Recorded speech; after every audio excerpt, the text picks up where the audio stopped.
여러분의 저녁 파트너 김종석입니다. 저희 뉴스탑10은 10위부터요. 9위, 8위, 7위, 6위 이렇게 카운트다운 형식으로 주요 이슈를 거꾸로 만나보겠습니다. 10가지 주제 중에 딱 하나만 먼저 만나볼까요? 북한의 김여정. 첫 실명 비판입니다. 북한의 김여정이 이재명 대통령을 리재명이라고 언급하면서 역사의 흐름을 바꿔놓을 위인이 아니다라고 평가절하했습니다. 이재명 정부의 남북 평화 구상에 대해서도 마디마디가 망상이 개끔 아니냐라는 원색적인 비난까지 했는데요. 대통령실 유감 표명을 했습니다. 이 소식을 준비했습니다. 그리고 오늘도 여러분의 댓글 기다립니다. 뉴스탑10 유튜브 생방송에 의미 있는 댓글 남기시면 저희가 소개도 하고 질문도 받아보겠습니다.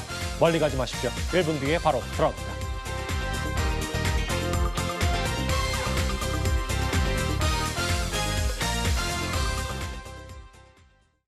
그럼 저희 뉴스탑10 10위부터 먼저 만나보겠습니다. 이제 하나하나 출발을 해볼게요. 바로 10위입니다. AI로 재구성한 웬 아이가 아파트 벽보를 만지고 있습니다. 아파트에 사시는 분들은 잘 아시겠지만 엘리베이터, 승강기에 다양한 내용들의 벽보들이 이렇게 곳곳에 붙곤 합니다. 그런데요, 한 아파트 주민이 어린 자녀의 안전을 이유로 저 아파트 엘리베이터에서 붙은 벽보를 뜯었다가 형사사건에 휘말리게 됐습니다.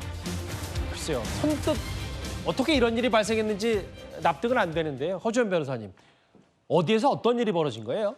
경기 김포에서 벌어진 일인데요. 한 아파트 엘리베이터 이 승강기에 이 벽보가 붙어 있었다는 겁니다. 쉽게 말하면 이제 전단지가 붙어 있었던 건데 아이의 엄마가 아기를 안고 탔다가 아기가 자꾸 이제 이 전단지를 만지려고 하니까 이 종이에 손이 베일 수가 있잖아요. 그래서 아이가 이걸 자꾸 만지려고 하다가 혹시나 손이 다칠까 봐 우려가 돼서 이걸 뜯어버렸다는 거예요. 그런데 문제는 뭐냐면 이게 재물손괴죄로 고소를 당한 상황이고 실제로 검찰에 송치가 됐다는 겁니다. 왜냐하면요, 이 전단지가 뭐였냐면 입주민과 아파트 입주자 대표회의, 그러니까 입대위 간의 갈등 때문에 그런 갈등 과정에서 자신의 입장을 알리는 내용이 게시된 전단지였던 것 같은데 그러다 보니까 관리소에서도 이게 갈등이 너무 첨예하다 보니까 떼지도 못하고 어쩔 수 없는 상황에서 그대로 둔 상황이었다는 거예요. 그런데 이 전단지를 게시한 사람이 자신의 어떤 의사를 표현하는 게시물을 함부로 손괴했다라고 본 겁니다. 그래서 이걸 결국에는 형사 절차까지 가져간 것이고요. 이걸 좀 주민들 간 중재로 고소를 취하도록 설득해봤지만 이 전단지를 붙인 사람, 그러니까 이 재물손괴죄의 피해자라고 여겨지는 사람이 고소를 취하지를 않았다는 거예요. 그래서 지금 이 아이의 엄마가 실제로 처벌되는 위기에 놓인 것이 아니냐, 이것 때문에 논란이 일어나고 있는 상황입니다. 아까 밑에 이제 내용으로도 나갔지만 저 벽보가 한 몇 장이 더 있었다고 하고 직인도 없었다라는 얘기가 있어요. 여기 보면 입주민과 입주자 대표의 갈등으로 붙여진 벽보. 허주연 변호사님, 그런데 세 자녀의 엄마, 30대 여성이 아이가 위험해서 안전하지 못하니까 이거 손 베일까 봐 뗐다, 이렇게 얘기했는데도 고소를 취하지 않은 겁니까? 실제로 뭐라고 얘기를 하고 있는 거예요?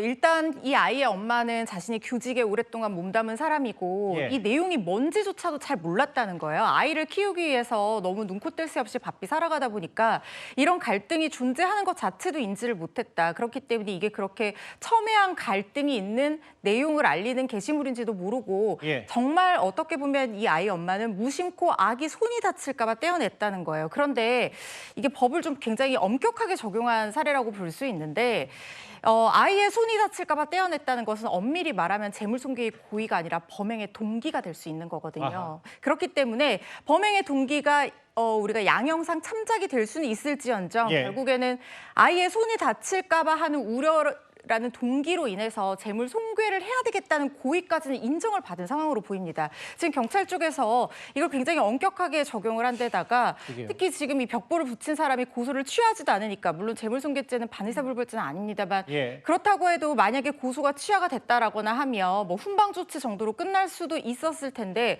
어쨌든 이게 죄가 성립하는 건 또 경찰 입장에서 보기엔 맞는 상황인 거예요. 그러다 보니까 재물손괴죄가 적용이 된 상황입니다. 이게 이렇게 하다가 정말 엘리베이터에 승강기에 붙은 벽보 뜯었다가 형사사건에 휘말리게 됐고 사정은 이렇습니다. 그 장현주 변호사님. 근데 이제 비슷한 사례가 작년 5월쯤인가에 용인에서도 있었는데 당시에 그러면 최종적으로 어떻게 결론이 났어요?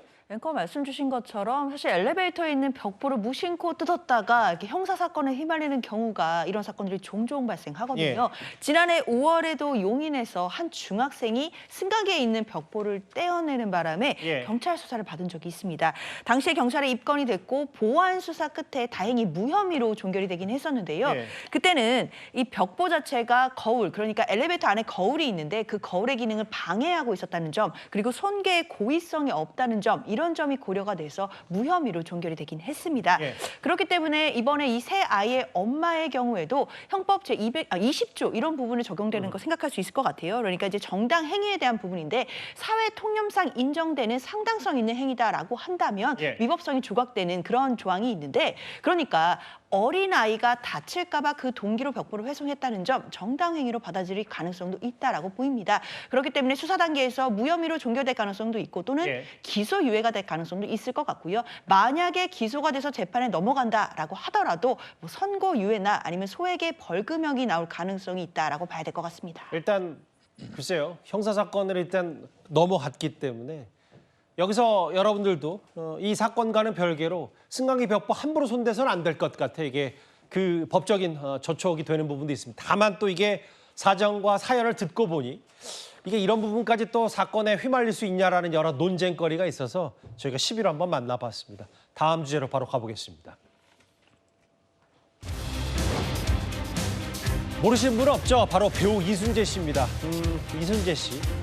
최근에 큰 상도 하나 받았고 1935년생, 올해 90살입니다. 현역 최고령 배우 이순재 씨, 뭐 누구나 다 아시는 분인데 최근까지 왕성한 연기 활동을 이어오다가 최근 건강 문제로 활동을 잠시 중단한 상태인데요. 다른 분을 통해서, 다른 인물을 통해서 최근에 근황이 하나 전해졌습니다. 먼저 이순재 씨의 과거 인터뷰부터 먼저 듣고 올까요?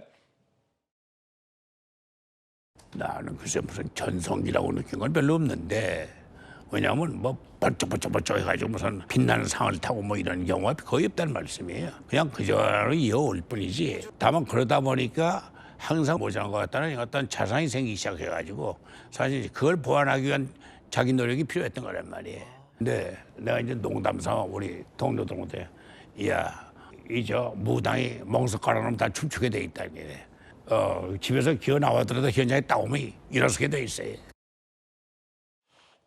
과거 저희 오픈 인터뷰 때 이순재 씨가 이제 본인의 얘기, 작품 활동에 대한 얘기를 했던 목소리부터 들어봤습니다. 허주연 변호사님. 가장 최근에 저희 뉴스탑10에서 전해드렸던 얘기는 광고 촬영 불참했고 시상식도 불참했다. 지금 건강을 회복 중이다라는 얘기까지는 전해드렸었는데 꽃보달배에서 함께했던 이 동료 배우, 후배 배우 박근영 씨가 뭐라 그랬냐면 여러 번 찾아뵈라고 했지만 병문안을 거절했다. 먼 발치서 듣기로는 좋은 상황이 아닌 것 같다.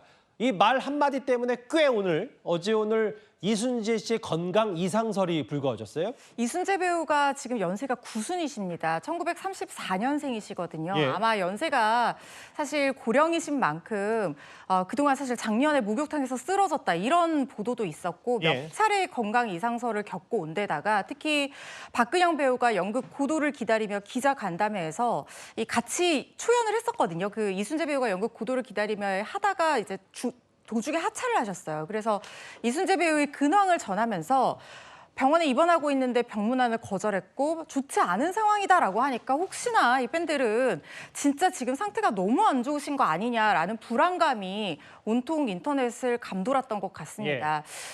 사실 이순재 배우가 나이도 나이지만 그동안 정말 연기 열정을 엄청나게 불살라 오셨거든요. 특히 연극 리어왕 같은 경우에는 호흡이 굉장히 긴 연극인데도 불구하고 그 대본을 다 외워서 계속해서 끝까지 무대 위에서 공연을 하시다가 이 목욕탕에서 쓰러지는 그런 일이 있었고, 그리고 최근에 뭐 연극뿐만 아니라 드라마 개소리라는 드라마가 있는데 강아지와 애완동물과 사람의 어떤 교감을 이제 소재로 한 드라마인데 거기서도 뭔가 일정상 중단이 됐고 이러다 보니까 팬들의 걱정이 더 커지는 상황인 것 같습니다. 그러니까 상도 이제 대신 다른 사람이 받았고 광고 촬영도 참석하지 않았기 때문에 특히 더 주변에서 많은 소식을 듣는 후배 배우 박근영 씨가 좋은 상황이 아닌 것 같다라고 얘기를 하면서 더더욱 이순재 씨에 대한 건강을 걱정하는 대중들의 목소리가 컸는데요.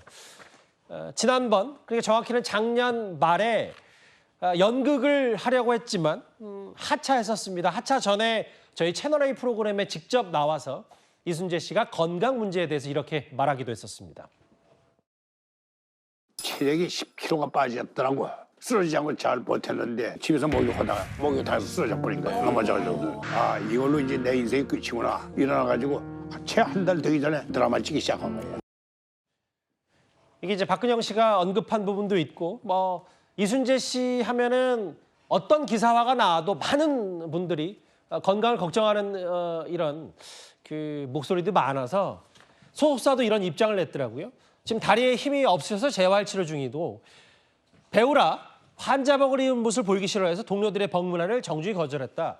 그래서 이제 인사차 병문안도 거절했던 이유를 이순재 소속사가 이렇게 대신 밝혔습니다. 그렇습니다. 일단 팬들의 걱정을 조금이나마 덜어드리자면 건강에 크게 이상이 있어서 입원을 하고 있는 상태는 아니라고 합니다. 다만 연세가 많으시다 보니까 거동이 좀 불편하고 다리에 힘이 없어서 일단 입원해서 치료를 받고 있는 중인데 식사도 잘 하고 계시고 뭐 말씀하시는 거나 이런 거는 전혀 문제가 없는 상황이라는 거예요. 심지어 혼자서 좀 걸을 수 있을 때, 거동이 좀 자유로울 때가 되면 또 영화를 촬영하기 위해서 준비하고 있다고 합니다. 정말 이순재 배우의 열정은 정말 끝이 없다라는 생각이 들어서 존경심이 드는데요. 사실 이순재 배우가 이렇게 병문안을 거절한 게 몸이 좋지 않아서라기보다는 단순히 어떤 환자복을 입고 부축받는 모습을 배우로서 대중에게 보이고 싶지 않았다는 거예요. 그게 설령 동료 배우라도 그랬던 것 같습니다. 왜냐하면 이순재 배우는 평소에 이순재의 배우론이 있다라는 얘기가 나올 정도로 배우로서의 어떤 가져야 될 마음가짐이라든가 어떤 몸가짐이라든가 이런 거에 대해서 강연을 하실 정도로 굉장히 팬들 사이에서도 그렇고 같은 동료 배우들 사이에서도 그 나름의 어떤 지조가 있는 분이세요. 그러니까 그래서 그 지조의 사례를 말씀으로 들자면 예를 들어 대본은 다 100% 암기된 상태에서 준비해야 되고 미리 현장에 가서 또 그 연기를 준비하는 이런 것들이 본인의 원칙이고 이게 후배들에게 많은 귀감이 됐었잖아요. 그렇습니다. 특히 음주운전 관련해서 얘기를 할 때도 배우는 공인이기 때문에 역량력이 있는 사람이고 그렇기 때문에 항상 정제된 모습을 보여줘야 된다. 이런 지론도 설파를 하셨거든요. 그렇기 때문에 아마 본인의 그 꼿꼿한 지조 이런 것들을 지키기 위해서 배우로서의 어떤 모습, 영원히 팬들에게 기억될 수도 있는 그런 모습들을 이순재 배우로서 가져가고 남기기 위해서 이렇게 병문안을 잠시 거절한 상황이 아닌가 싶습니다. 소속사 대표의 말 듣고 보니까 걱정을 한시름 덜었는데 어서 쾌차하셔서 늘 그랬듯 왕성한 연기 활동을 하시길 바라겠습니다. 이순재 씨의 건강 이상설 얘기가 저희가 준비한 9위였습니다. 그럼 바로 8위로 가볼까요?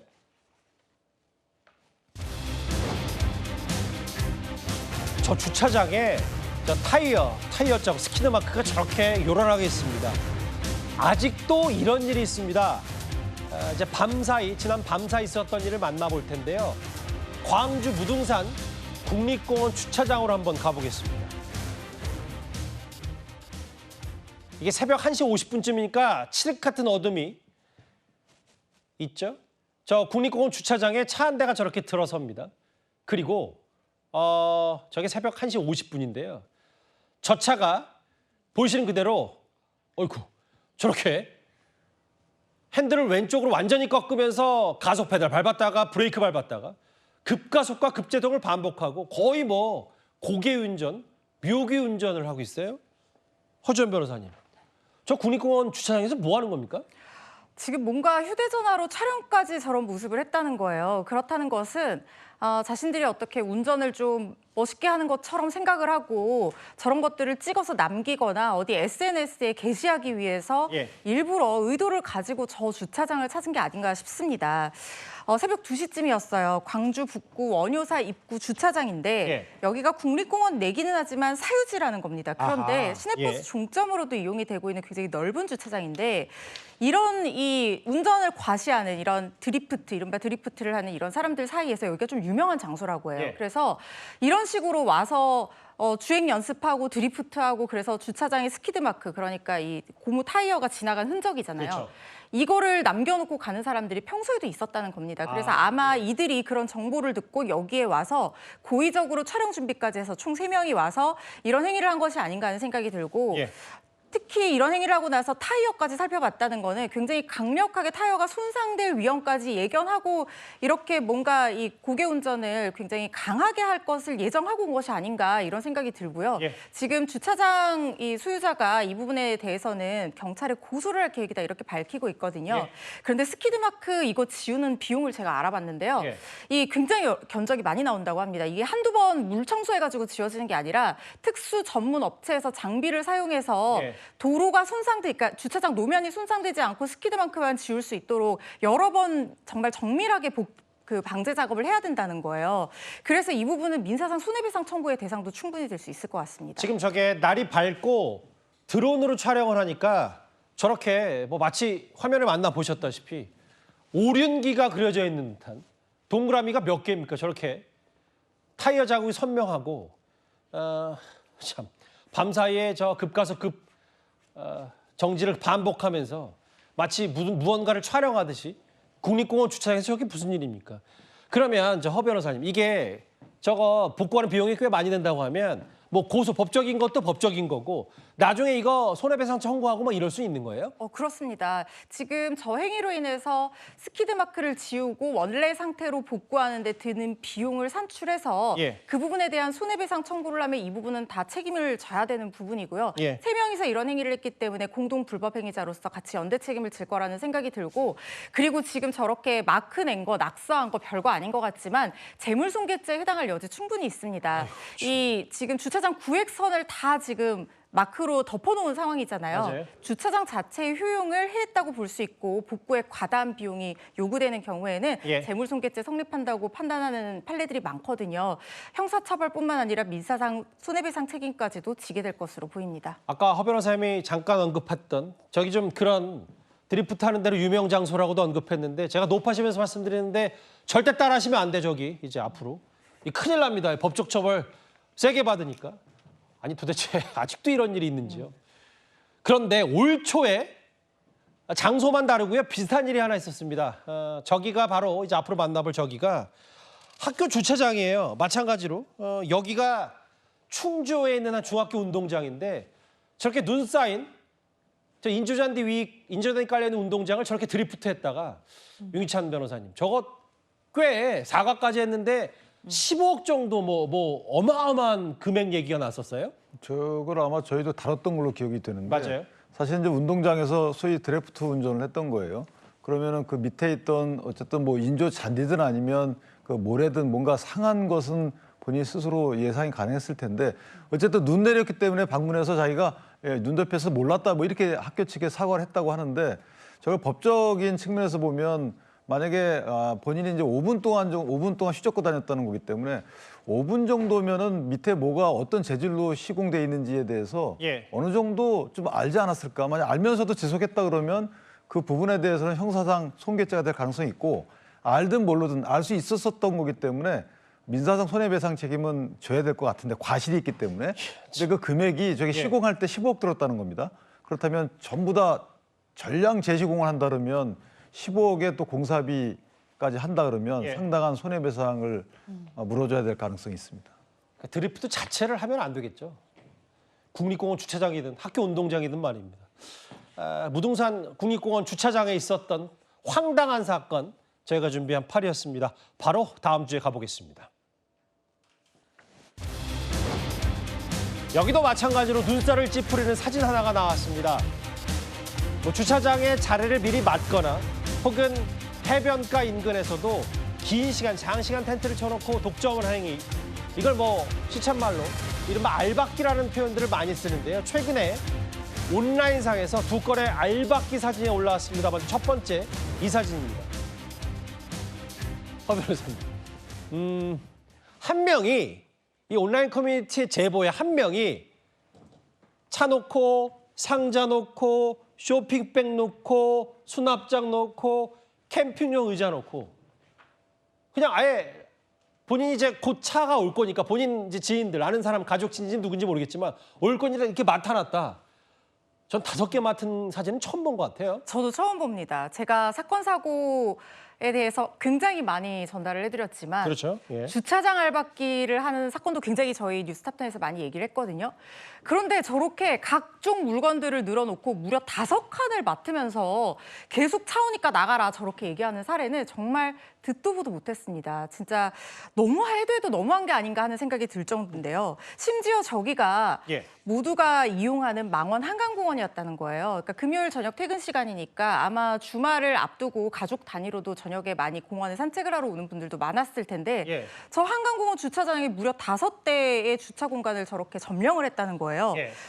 빈 주차 공간에 놓아둔 물건들도 캠핑용 간이의자, 수납함, 쇼핑백, 상자 뭐 이런 거였다고 하는데 일행들 5대가 올 거니까 그 5대가 다 올 때까지 저 차를 맡을 심산이었던 건지 예. 누군가가 차를 주차하려고 하면 굉장히 뻔뻔한 태도로 이거는 이제 제보자의 표현인데요. 뻔뻔한 태도로 차 오고 있다라고 큰 소리를 치면서 절대 차를 못 대게 했다는 거예요. 예. 이게 지금 사진이 공개되면서 다들 저와 같은 생각을 하는 모양입니다. 해도 너무한다. 어떻게 이럴 수가 있냐. 이런 얘기들로 인터넷이 들끓고 있습니다. 아니 뭐 그날 뭐 한강에서 불꽃놀이라도 했습니까? 모르겠어요. 했다고 하더라도. 허 변호사님, 근데 이거 만약에 법적인 거 문제가 아니라 그냥 내가 왔고 이거 치우고 그냥 주차해도 큰 문제는 없는 거잖아요. 근데 만약에요, 이걸 이제 좀 애매한 부분이 뭐 수납함 같은 게 있다고 치면 예. 저거를 만약에 치우잖아요. 그렇게 된다고 하면 수납함이 만약에 치우는 과정에서 부서졌다 이러면은 저쪽에서도 재물손괴죄로 고소한다. 이렇게 되면 법적 분쟁에 휘말리게 되는 거예요. 안 부서지게 옮기면 되죠. 네, 그렇게 하면은 되는데 예를 들어서 우리 주택가 빌라나 이런 주차장에 자전거나 뭐 화분이나 이런 것들로 이른바 알박기에 놓는 경우에 예. 이거 옮기다가 부서졌다, 자칫 부서졌다 하면은 예. 고소를 하게 되면 설령 부서진 부분이 없어서 재물손괴죄가 안 된다고 하더라도 보통 사람들의 입장에서는 이거 주차 한번 하려고 하다가 저 사람이랑 법적 분쟁 시비까지 가게 되면은 예. 이 손해가 막심하다고 생각하니까 차마 그렇게 시도를 못 하는 거예요. 그리고 어떻게 보면 이렇게 주차장 알박기를 하는 사람들이 바로 그런 사람들의 마음을 악용해서 이렇게 그러겠죠. 알박기를 예. 하는 것 같고 이게 근절되지 않는 이유일 것 같은데 주차장법이 개정이 돼서 이런 식으로 공간을 막아두는 행위에 대해서 반복이 된다고 하면 과태료를 부과할 수 있는데요. 예. 최대 과태료 부과 수준이 50만 원 이하예요. 그러니까 예. 사실 이게 뭐 지금 이런 망원 한강공원 주차장 같은 경우에는 뭐 여러 번 반복을 해야지 50만 원을 받는 건데 이게 단속하는 것도 그렇고 처벌의 실효성도 없다 이런 얘기들도 나오고 있습니다. 이게 아마 이거 알박기 한 사람 이런 것 같아요. 여기다 뭐 휴대전화나 차키 넣었으면 안 보이고 그냥 지나가니까 그래도 좀 안 오게끔 막으려고 이렇게 큰 거 놨던 것 같은데 야, 이 5칸 차지한 건 저도 처음 봅니다. 또 하나의 사진도 만나보겠습니다. 바로 이 사진이에요. 다음 알박기 텐트 사진입니다. 장현주 변호사님. 네. 이 민폐 캠핑족들도 안 좋은 방향으로 진화를 하고 있는 것 같은데 최근에 저희가 뭐 공영 주차장이나 혹은 지하 주차장에 아예 드릴로 뚫고 큰 자리 차지하는 텐트 얘기도 많이 했었는데 이번에는 정자에 텐트를 쳤어요. 그러니까요. 앞서 봤던 주차장에 5칸 차지한 건 그냥 물건을 올려두는 수준이었는데 예. 사실 이번에 강원도 삼척의 한 해수욕장에 정자에 쳐진 저 사진은요. 텐트를 자세히 사진을 보면 텐트 정자 바닥에 구멍을 내서 고정을 시켜뒀거든요. 예. 그렇기 때문에 이걸 본 이제 네티즌들이 많은 이제 분노를 하고 어떻게 정자에다가 구멍을 내고 텐트로 알박기를 할 수 있냐 이런 논란들이 있었던 겁니다. 그런데 일단 이 사진 자체는 지난 6월 28일 정도에 찍힌 사진이라고는 하고요. 그러게요. 그리고 그 이후에 이제 삼척시에서 그 지자체에서 나서서 관련된 부분들을 좀 해결을 한 것 같은데 예. 결국 해수욕장 개장하는 7월 9일 이전에 자진 철거 권고도 하고 그 이후에 정자 보수도 마쳤다고 합니다. 예. 정자 상태가 전체적으로 낡아 있었기 때문에 전체적인 보수를 한 것으로 보이고요. 일단 해결이 되어서 다행이다라고는 하지만 예. 일단 저런 좀 민폐족들의 모습들이 더 이상은 좀 인터넷에 올라오지 않았으면 하는 바람이 있습니다. 글쎄요, 저희 뉴스탑10에서도 주기적으로 저런 민폐 캠핑족 혹은 눈살을 찌푸리는 공공장소에서 여러 논란거리 행동들을 고발성으로 짚어보고 있는데 뭔가 이제 바로 잡혀지지 않고 오히려 더 늘어나고 진화하는 것 같아서 안타깝습니다. 안 되는 건 바로 잡아야죠. 민폐 알박기 주차 얘기까지 저희가 준비한 7위였습니다. 10위부터 7위까지 저희가 속도 있게 만나봤다면요. 이제는 6위로 가볼 차례입니다. 이제부터는 정치권 소식이고요. 국민의힘의 당권주자 장동혁, 김문수 두 사람의 얼굴이 등장했습니다. 오늘부터입니다. 국민의힘이 오늘부터 이틀간 전당대회 당원 선거인단 투표를 실시하고요. 일반 국민 여론조사도 함께합니다. 각각 당신 80, 여론조사 22 비중인데요. 전당대회 얘기를 본격적으로 해보기 전에 오늘 새로 나온 여론조사부터 살펴보겠습니다. 색깔이 어두운 곳이 이제 전체 여론조사 수치고 빨간색이 국민의힘인 지지층을 한해 조사한 결과입니다. 조경태 24, 장동혁 18.1, 김문수 17.8, 안철수 10점. 이게 전체 당대표 적합도라면 아무래도 8대2 비중이니까 빨간색이 더 중요하겠죠. 조경태 10.1, 장동혁 35.3, 김문수 33.3, 안철수 9.2. 최수영 평론가님. 네. 장동혁 후보가 막판 약진이 좀 있네요. 그렇습니다. 제가 보기에는 이제 지난주 예. 그 이른바 전한길 씨가 김문수 후보 면전 앞에서 장동혁을 지지한다고 발언한 게 지난주 목요일입니다. 예. 아마 그게 좀 변곡점이었다고 봅니다. 이번 그 전당대회에서 지금 국민의힘의 이 당대표를 뽑는 과정에 외생 변수가 전 3가지가 있다고 판단하는데 예. 이건 이제 변수는 예측치 못한 일들이었죠. 예. 그러니까 윤 전 대통령의 구속 상태에서 치러진 선거였으니까 그거는 예상 가능했다고 보는데 특검 수사가 몰아치면서 김건희 여사가 구속이 됐고 그다음에 이제 그 이번 그 말하자면은 정청래 대표가 전대 초반에 예. 대표가 됨으로써 그 야당을 핍박하고 압박하는 듯한 그런 모습들이 강성당원들에게 굉장한 위기감을 줬고 마지막으로 전한길 씨가 본격적으로 이른바 배신자론으로 참전함으로써 예. 판을 바꿨다. 저는 외생 변수가 3가지가 있다고 보는 게 그 예. 모든 것 3가지가 장동혁 후보에게 저는 유리하게 작용했다고 봅니다. 예. 그래서 초반에 김문수 대세론이 거의 뭐 1차 투표에서 결과가 나느냐 마느냐 얘기까지 간 것 같은데 어쨌든 이런 외생 변수가 급작스럽게 국민의힘의 강성 지지층을 더 단일대우로 몰고 가고 거기에 부합하는 장동혁 후보의 발언이 점점 더 거세지고 아주 선명해짐으로써 저는 오늘 지금 여론조사 물론 한 곳이긴 합니다만은 이 같은 박빙의 결과를 만들었다고 저는 생각합니다. 그 윤기찬 부위원장님, 사실은 당권 레이스 초반 분위기는 대체적으로 김문수 후보가 우세하다. 뭐 과반을 넘냐 안 넘냐의 변수지 그런 얘기들이 많았었는데 여기 국민의힘 지지층만 물론 뭐 표본이 700명 정도긴 해도 여기에 한한다면 오차범위 내에서 2%포인트 또 숫자는 또 장동혁 후보가 많으니까요. 물론 뭐 이거 누가 이긴다 진다 할 수는 없어요. 오차범위 내니까. 1, 2위 있는 그럼 결선으로 장동혁, 김문수 이렇게 굳어지는 거예요? 일단 그 중요하게 보이는 것이 저 두 분 간의 지지율 격차도 그렇지만 의견 유보층이 상당히 줄었다는 부분이 좀 눈에 띄고요. 예. 그렇다면 저 수치가 아마 결선 투표에 연결된다고 볼 가능성도 있지 않나라는 예. 생각이 드는데, 그러니까 결선 투표에 만약에 저 두 분이 올라간다 그러면 그 이후에 이제 소위 말하는 친한파적 성향을 가진 유권자들이 어느 분 지지층으로 흡수되느냐가 예. 결국 이제 승패를 가르지 않느냐라는 생각이 듭니다.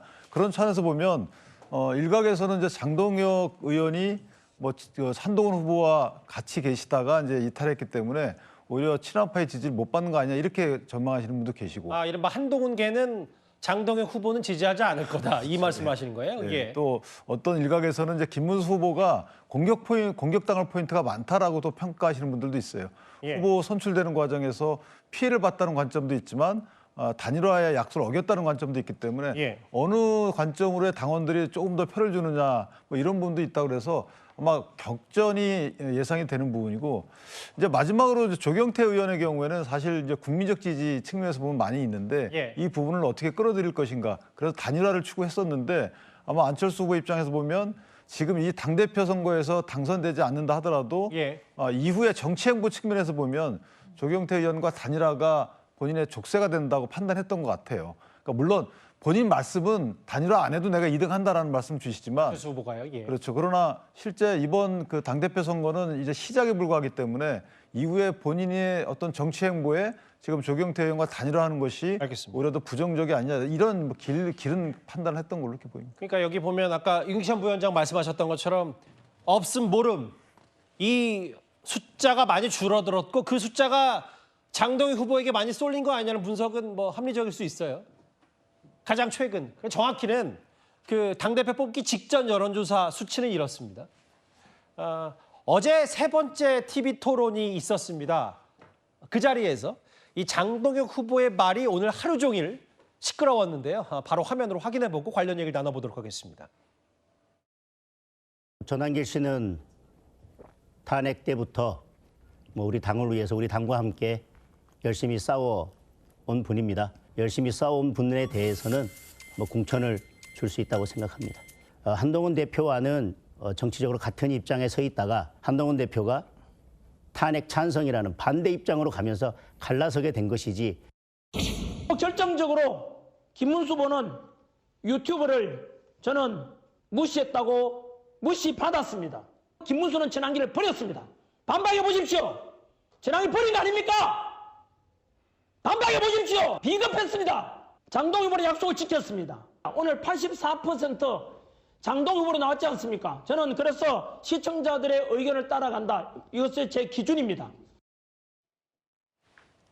일단 전환기 씨는 장동혁 후보를 김문수 후보 면전에서 공개 지지한다고 했다가 최근엔 또 오해라고 하면서 안 했다가 다시 또 이제 공식적으로 본인 유튜브 채널 여론조사 돌려보니까 압도적인 지지로 장동혁 후보 지지하라고 해서 공식적인 지지를 다시 한번 선언했어요. 일단 그렇고 김정일 대변인. 당대표가 된다면 내년 선거 공천은 누구 선택할 거다. 한동훈 전 대표가 아니라 전환기 씨 선택하면서 장동혁 후보 오늘 이게 국민의힘 내부에서 꽤 말들이 많은 이슈였어요. 이제 이런 모습 때문에 이번 국민의힘의 전당대회가 전환길 대회다 이렇게 칭하게 된 것이 아닌가. 예. 결국은 시작부터 끝까지 전환길이라는 이 이름 석자로 국민의힘의 전당대회가 치러지게 됐다라는 부분은 이제 부인할 수 없을 것 같고요. 예. 지금 장동혁 후보가 전환길 씨의 입당뿐만 아니라 이제 될지 안 될지는 모르겠습니다만 내년 재보궐선거에서 전환기 씨에게 공천까지 줄 수 있다라고 얘기한다라는 것, 이런 부분들이 이제 국민의힘은 전환길 씨와 뗄래야 뗄 수 없는 관계가 되었구나. 그래서 결국은 윤어게인 정당으로 국민의힘이 빠르게 전환되지 않을까라는 생각 때문에 많은 그 국민의힘을 지지하시는 분들 또는 일반 국민들께서 굉장히 우려가 좀 깊어지고 있는 게 아닌가라는 생각이 듭니다. 저는 전환길 씨에 대해서도 어제 그제 보였던 전환길 씨의 모습이 너무나 재밌었어요. 그러니까 국민의힘의 김문수 후보 앞에 가서 오해를 하고 얘기할 때는 또 언제고 갑자기 또 이 여론조사와 관계되었다고 해가지고 장동혁 후보를 또 지지한다고 하고 막 김문수 후보가 자기를 버렸다고 얘기하는데 이번 전환길 씨의 모습이 너무나 기회주의적인 거 아니냐라고 보여지지만 그것도 전환길 씨가 선택할 수 있는 길이니까 그렇다고 치고 전환길 씨가 중심이 되는 것이 아니라 국민의힘에서 이번 전당대회를 통해서 무엇을 과연 보여주고자 했는가라는 걸 분명히 결국은 윤석열, 전환길, 윤어게인 이것밖에 안 남았다 이렇게 평가합니다. 예. 전환기 씨가 결국 마음을 굳혔어요. 오락가락 하더니. 두 사람 다 훌륭한 후보라고 했다가 이제 80% 이상 장동혁 후보를 지지하더라. 본인 유튜브 채널 얘기를 하면서 그러면서 이렇게 공식 지지 선언을 했습니다. 그것 때문에 장동혁 후보의 지지율이 지금 조금 올라간 건지는 저도 잘 모르겠습니다만. 다음 화면을 볼게요. 최성 평론가님 이런 건 있을 거예요. 그러니까 장동혁 후보 입장에서는 이거는 그냥 둘 중에 꼭 골라야 되는 밸런스 게임이기 때문에 이렇게 악의적으로 공격하는 건 유감이라고 하는데 사실은 커리어 면에서 전환기 씨, 한동훈 전 대표, 법무부 장관, 비대위원장, 당대표 한 사람과 공천을 주니 마니 하는 건 비교 대상이 되지 않은데 결국 포인트는 장동혁 후보가 한동훈 전 대표가 그동안 분란을 일으켰기 때문에 절대 공천을 줘서는 안 된다. 이거에 본인이 방점을 찍은 것 같아요. 그렇습니다. 본인의 이번 선거의 키워드가 뭡니까? 내부 총질러 축출 아닙니까? 내부 총질러라고 얘기하는 그 사이에 사실 내부 총질의 지도자는 한동훈 전 대표를 지칭한다는 건 정치 관여자라면 누구나 알 수 있는 그런 추측이죠. 근데 이제 저는 이렇게 봅니다. 지금 물론 이제 밸런스 게임이라는 게 말 그대로 예능 한 50%, 사회를 많이 보셨으니까 그런 경험 있지 않습니까? 근데 거기에서 이제 한동훈 전환기를 하다 보니까 선택지가 없지요. 그런데 저는 이제 이게 현실화돼 가지고 진짜 막상 보궐선거에서 당대표로서 공천을 하게 될 때는 경쟁력 당선 가능성 안 볼 수가 없죠. 근데 물론 이제 그거는 그때 상황인데 선거 막바지로 가면서 저는 이렇게 봅니다. 이제까지 전환길 씨가 국민의힘 전당대회 씬스틸러 역할을 했다 그러면은 지금부터는 나무주연상을 받게끔 지금 구도가 바뀌고 있다는 겁니다. 지금 확실하게 전환길 씨도 장동혁 후보에게 대한 방점을 찍고 그다음에 장동혁 후보도 전환길 씨에 대해서 화답을 함으로써 이번 전대는 마지막 활용점정의 구도로 간다. 즉 결선 투표로 가게 되면은 강성당원들의 위감과 결집력을 더 고조시켜서 승부를 내겠다. 그런 전략인데 이게 이제 막판에 정말 신스틸러에 그칠지야 정말 그 이번 징계를 받은 그러니까 윤리에서 경고를 받은 전환길 씨가 정말 이번 전대 이후에도 계속적인 당의 영향력을 외곽에서 행사하는 그런 존재로 남을지 저는 변곡점에 섰다고 봅니다. 그러니까 최종 평론가 말씀은 지금까지는 전당대회에 출입하냐 못하냐, 네. 수렁에 빠지냐 마냐의 포인트였다면 이 정도가 되면 장동혁 후보를 지지하는 전환기 씨 입김이 무시무시하다고 실제로 드러났기 때문에 그렇죠. 그래서 결선 때 또 전환기 씨가 어떤 얘기를 하느냐가 최대 변수가 됐다? 또 포인트가 될 겁니다. 예, 알겠습니다. 오늘 아예 대놓고 이제 장동혁 후보 공개 지지했고 장동혁 후보도 한동훈 전환길 둘 중에 골라라고 했더니 공천은 전환길 씨 주겠다는 취지의 얘기를 했기 때문에 파장이 좀 있었습니다. 어제 TV 토론에서 이런 장면도 있었습니다. 여기서도 마찬가지로 둘 중 한 명 꼭 골라야 되는 이 밸런스 게임에서 안철수 후보만 다른 사람을 고르는 한 질문이 있었습니다. 국민의힘에 꼭 한 명을 복당시켜야 한다면 누굽니까? 1번 홍준표 전 대구시장, 2번 이준석 개혁신당 대표. 홍준표 시장과 이준석 대표는 아주 가깝거든요. 그래서 1타 2피죠. 그래서 두 분이 다 같이 올 수 있는 길을 열 수 있다. 이준석 후보는 20대, 30대의 상징입니다. 지금 우리가 가장 약한 부분 중에 하나입니다. 그리고 굉장히 실용적이고 그리고 또 특히 이과 출신이어서 앞으로 우리나라의 경제를 발전시키는데 굉장히 해박한 지식을 가지고 있습니다.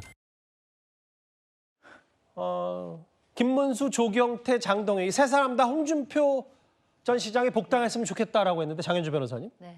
딱 한 명만 이준석 대표를 했고 이 대표도 또 안철수 후보의 이 발언에 화답을 했더라고요.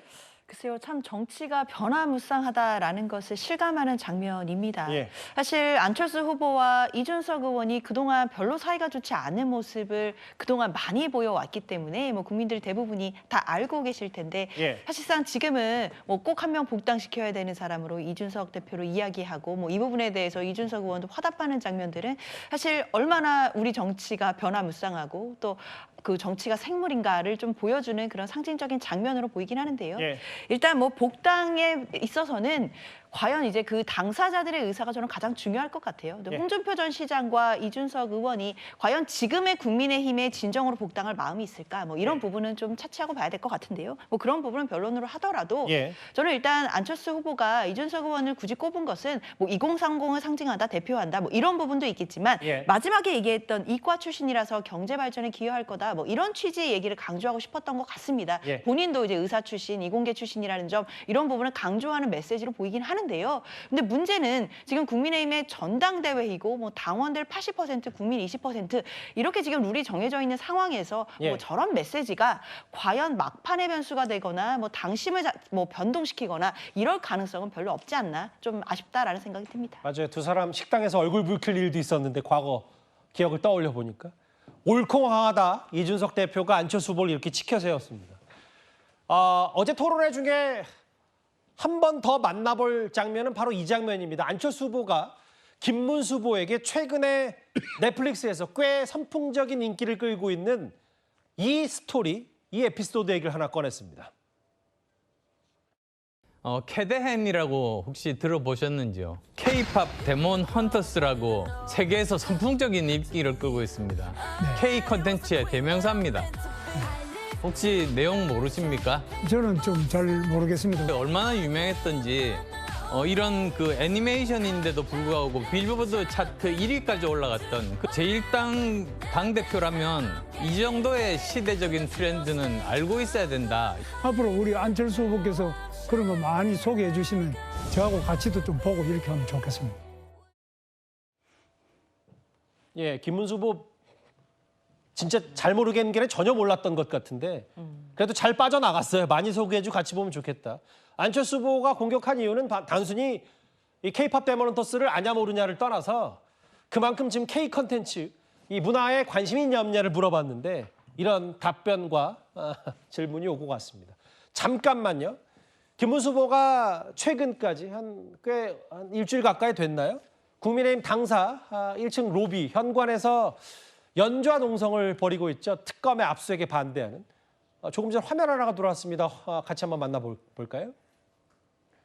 예, 부인인 이제 설란영 씨가 찾아왔어요. 뭐 지난 대선 기간 때도 부부애를 과시했던 김문수 후보와 설란영 씨인데 농성장에 찾아서 안경 바꿔라 뭐 이런저런 얘기를 하면서 부인이 격리하는 모습도 연출이 됐습니다. 최근에 이제 돗자리 깔고 혹은 최근에 이제 뭐 물가람 서기 비슷한 것도 하고 여러 몸푸는 장면까지 뭐 야당의 비판 소재도 되기도 했습니다만 본인은 그만큼 체력이 좋고 나 밤새 여기서 노숙 투쟁해도 끄떡없다. 숙식해도 끄떡없다. 국민의힘 압수수색 막겠다라는 취지를 얘기했었는데 윤기찬 부위원장님. 근데 저는 설란영 씨의 방문을 이런 의미로 해석하면 어떨까 싶어요. 지금 어쨌든 본인이 생각하는 이 당권 레이스 판세가 생각보다 본인이 압도적인 지지를 못 받는다고 생각하니 물론 뭐 부인이야 배우자 남편의 농성과 투쟁을 같이 격려하고 동참하면 좋겠습니다만 설란영 씨가 어쨌든 대선 기간에 꽤 유권자들에게 뭐 좋은 점수가 있었다고 하면 그런 부분도 아마 선거 전략 아닌가 싶기도 하고요. 그러니까 그 당시 대선 당시에도 인기가 급속도로 올라갔죠. 설란영 여사가. 그래서 각종 프로그램에서도 섭외 요청이 이어졌었고 어쨌든 김문수 후보 입장에서 보면 물론 당대표 저 밸런스 게임에서 이런 얘기도 나왔다고 하더라고요. 예.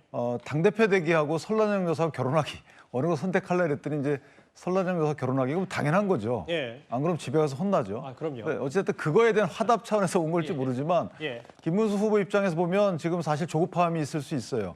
아직까지 정확한 민심은 확인할 수 없지만 각종 지표가 알려주는 어쨌든 민심 자체는 예사롭지 않다라고 판단했을 가능성이 크고 그렇다면 대선 때의 그런 지지율을 또는 그런 정서를 끌고 와야 되는데 대선 때 정서를 끌고 올 수 있는 가장 큰 아이콘이 설란영 여사였던 겁니다. 그래서 아마 제가 등장을 시켰던 걸로 보이는데 저는 유의적절하다.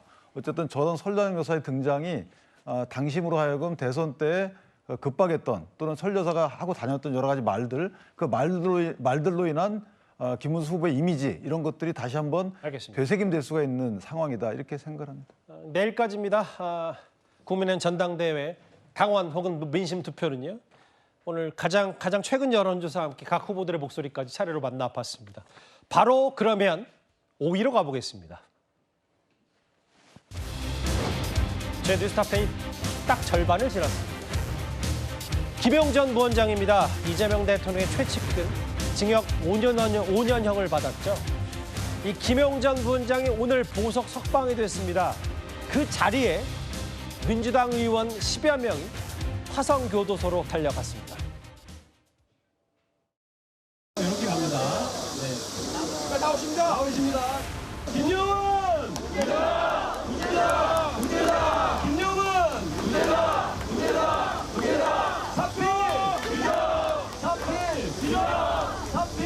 유죄! 박수! 무죄다!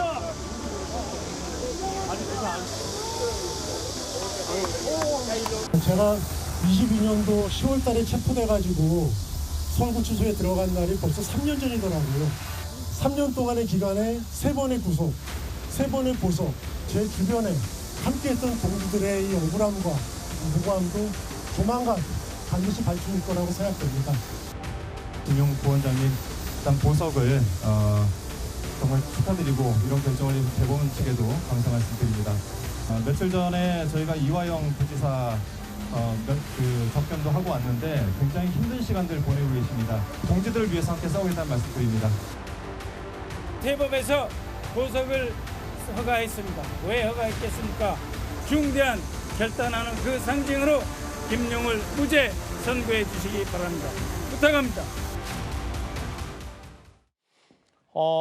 마지막 공식 직함이 민주연구원 부원장임에도 불구하고 지금 화면을 보니까 여권 내에서 영향력이 상당한 것 같습니다. 김용전 부원장.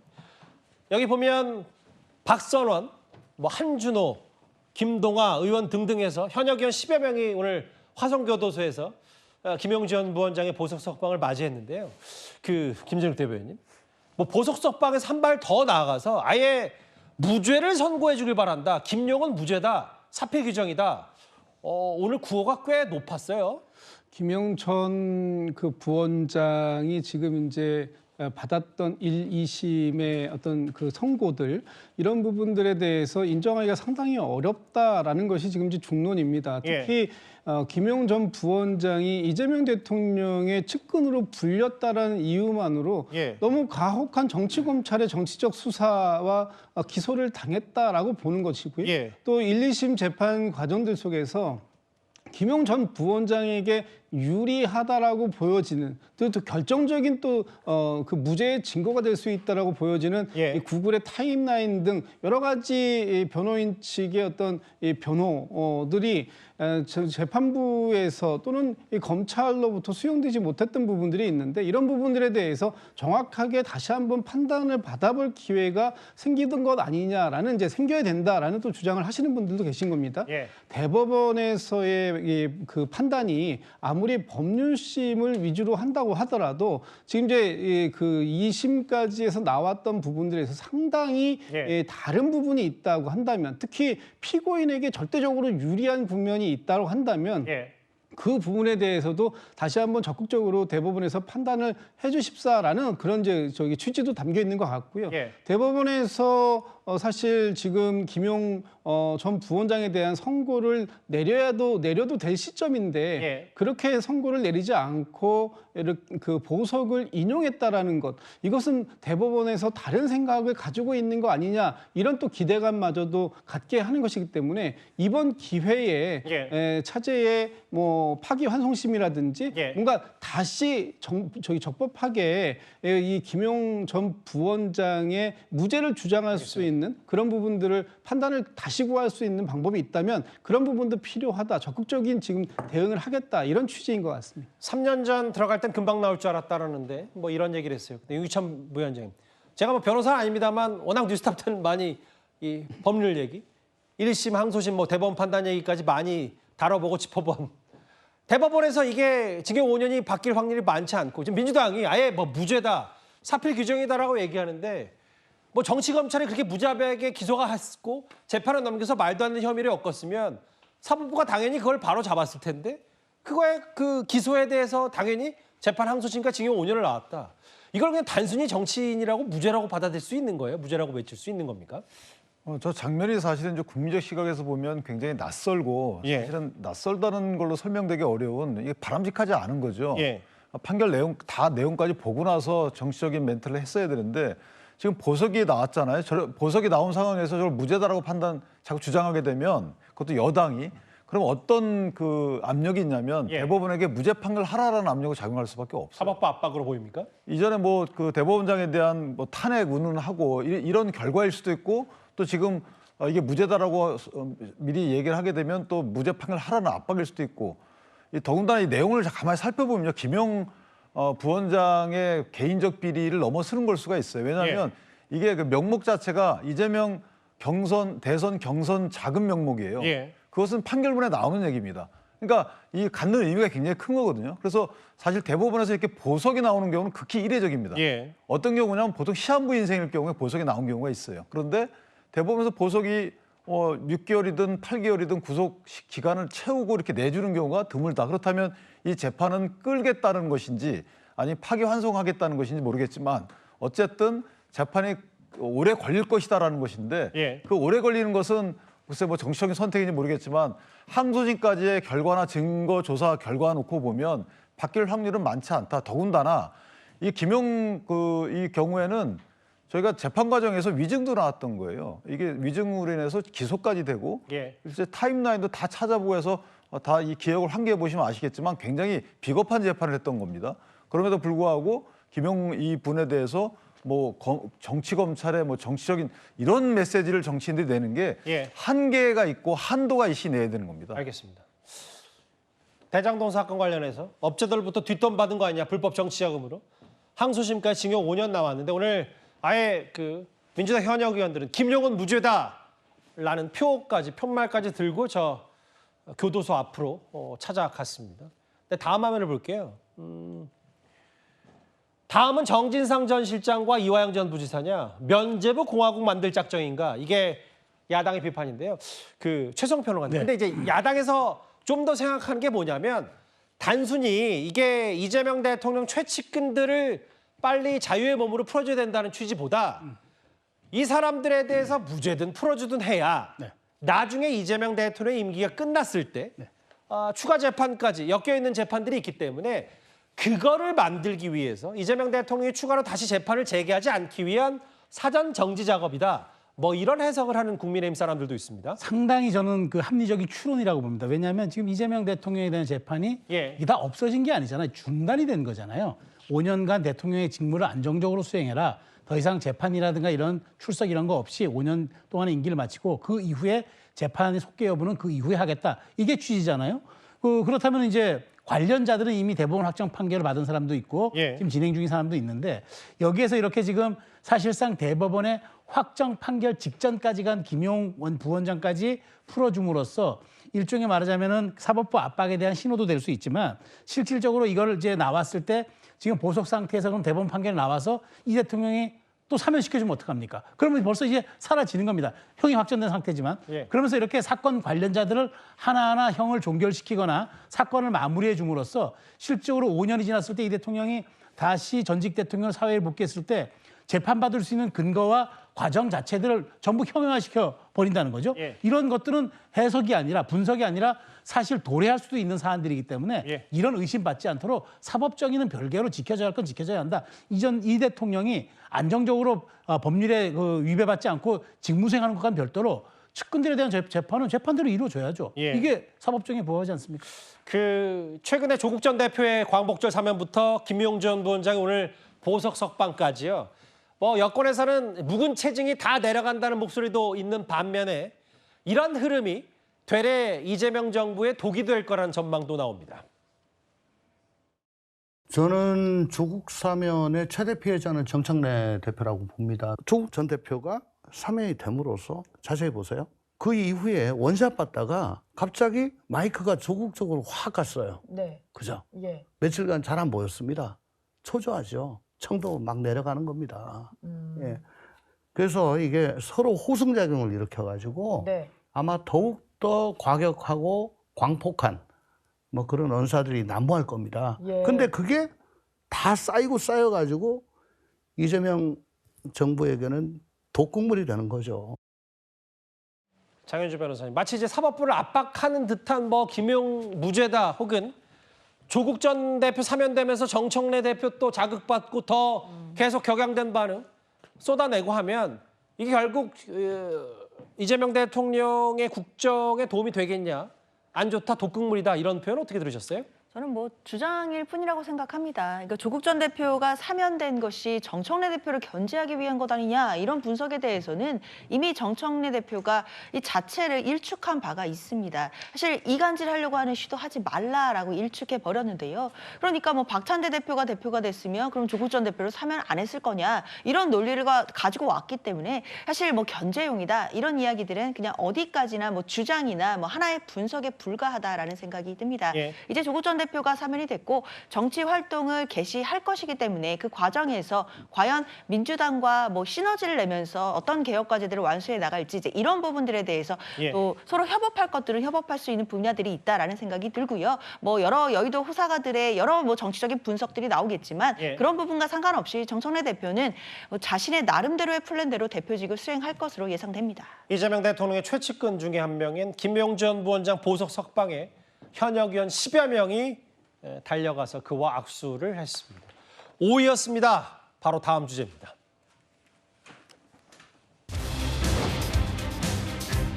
이진숙 방통위원장의 모습입니다. 아시는 것처럼 최근 집권 여당이 이른바 공공기관장들 알박기 금지법 이걸 추진하겠다고 나서고 있죠. 오늘 저 과방위 전체회의에 이진숙 방통위원장이 출석을 했습니다. 이런 알박기 금지법과 상관없이 그전부터 이진숙 위원장은 최민희 과방위원장과 연일 입시를 벌였었는데 오늘도 이런 장면이 연출됐습니다. 지난번에 그 인사청문회 때 뇌 구조가 이상하다고 말씀을 하셔서 저는 뇌 구조가 이상하다는 의미가 상당히 듣는 사람들은 모욕을 느낄 것이라고 생각을 하고요. 현명한 사람이라면 이렇게 했을 것이다라고 해서 제가 현명하지 않은 사람으로 묘사가 됐었고 제가 모욕감을 심하게 느꼈습니다. 제가 모욕감을 느끼게 말씀하셨기 때문에 신상 발언을 아니할 수 없습니다. 지난 7월 청문회 때 이진숙 위원장에게 제가 질문했습니다. 위안부는 강제적이었냐 자발적이었냐. 논쟁적인 사안이라 답변 못한다고 했죠. 이 건에 대하여 강제적이었냐는 것에 대하여 답변도 못하고 뿐만 아니라 이게 어떻게 개별적인 사안입니까? 그 뇌구조가 이상하다는 뜻은 정말 생각 패턴이 이상하다. 그리고 왜 이걸 답하지 못할까? 정말 이상하다. 이런 취지였다는 점을 다시 말씀드리고 그것을 반인륜적 만행이라고 이야기하지 못하는 공직자는 자격이 없다고 생각한다는 점을 다시 한번 말씀드리겠습니다.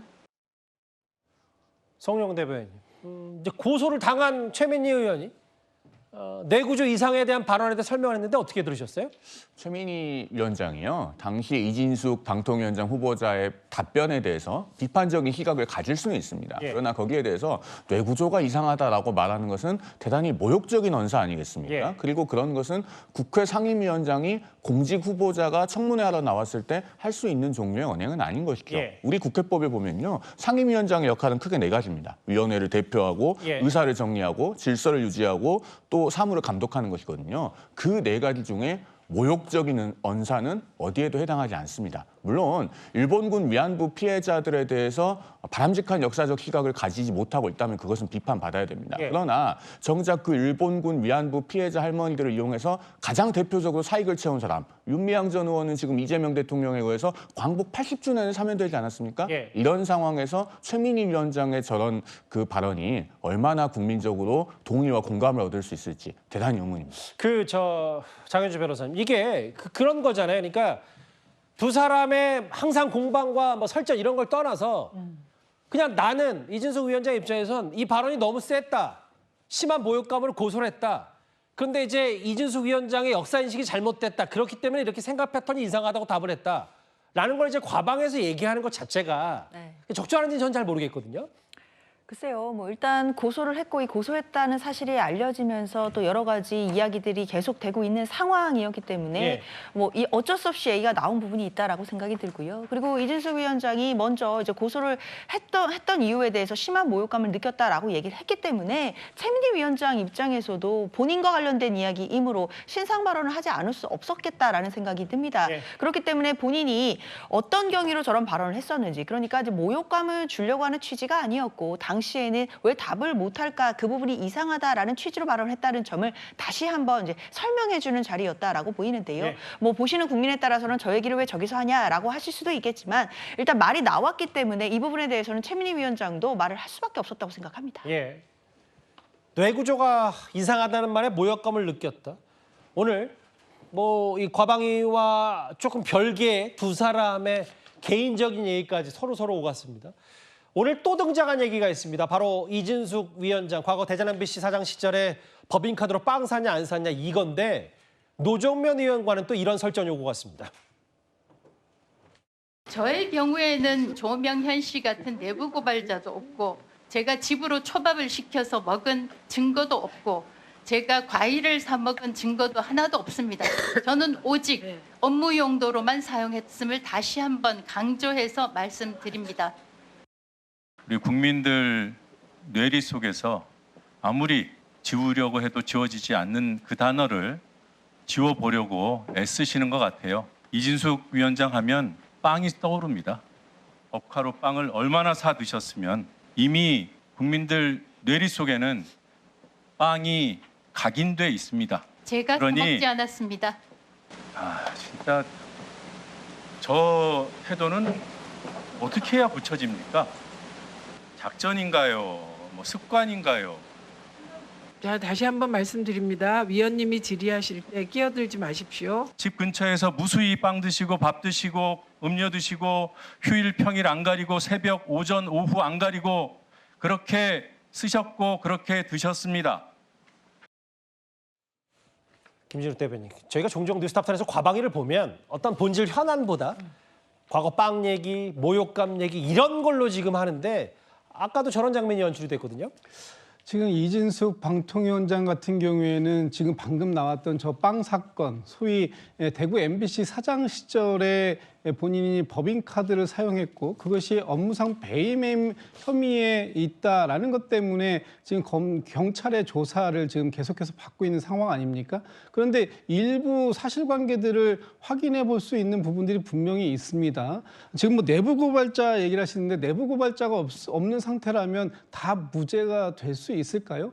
과연 대구 MBC 사장이 서울에서 주요한 몇 군데에서 한 번에 평균 한 50만 원에서 한 60만 원 이상의 지출이 있다라고 하고 그것을 빵을 샀다라고 얘기를 하는데 과연 그 부분에 대해서 어떻게 생각할 수 있겠습니까? 본인이 사가지고 본인이 안 먹었다? 그러면 또 이 많은 빵을 산 것도 의심스럽지만 이거 누가 먹었을까요? 알겠습니다. 그리고 집 근처에서 심지어는 커피 한 잔, 빵 하나도 아낌없이 또 세세하게 법인카드로만 사용했던 이 부분에 대해서도 좀 설명을 좀 더 충실하게 해주실 부분이 있을 것 같다 이런 생각 듭니다. 최종 평론가님, 사실 이진숙 방통위원장 관련해서도 최근에 논점은 이런 것 같아요. 뭐 법인카드 위용, 그러니까 책임지고 물러나라. 최근에 또 김영석 독립기념관장 연합군 관련 발언으로 여권에서도 꽤 역사인식 자체가 문제 있다라고 하면서 알박기 금지법 내겠다. 근데 이제 과연 이게 그럼 문재인 정부 땐 괜찮은 거냐? 이런 또 내로남불, 뭐 부메랑 이 얘기가 또 이진숙 방통위원장 얘기 나오면 관련해서 같이 나올 수밖에 없어요. 그렇죠. 알박기 논란 어디서 많이 들어본 얘기잖아요. 정권만 바뀔 때마다 왜 알박냐고 서로 가서 비난하는데 자 그러면 좋습니다. 저도 새 정부의 국정 철학과 같이 하는 공공위원장 임기 같이 하는 거 좋습니다. 예. 그러려면은 지금 정부부터 하면 안 되고 지금 여야가 합의해서 법을 만들어서 차기 정부부터 임기 5년에 맞춰가지고 공공기관장도 임명한다라는 조항을 만들면 됩니다. 그렇게 해서 시행하면 되는데 왜 굳이 여기에서 지금 나가고 있지 않는 논란이 되고 있는 기관장들 내보내기 위해서 위인설법을 하느냐는 말이죠.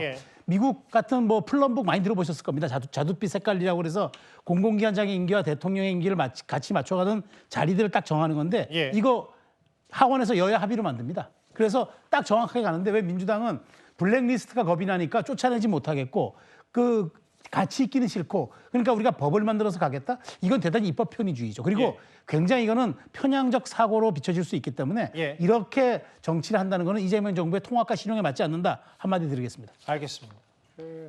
최근에 이제 논란이 되고 있는 여러 공공기관장들의 임기 얘기 이게 정권이 바뀔수록 계속해서 똑같은 정권만 다른 똑같은 문제가 반복이 되고 있는데 이진숙 방통위원장의 설전과 함께 짚어봤습니다. 4위까지 했나요? 예. 그럼 3위입니다. 구윤철 경제부총리입니다. 잘 아시는 것처럼 이재명 대통령이 취임 초부터 힘줘서 말했던 게 바로 국내 증시 부양일 겁니다.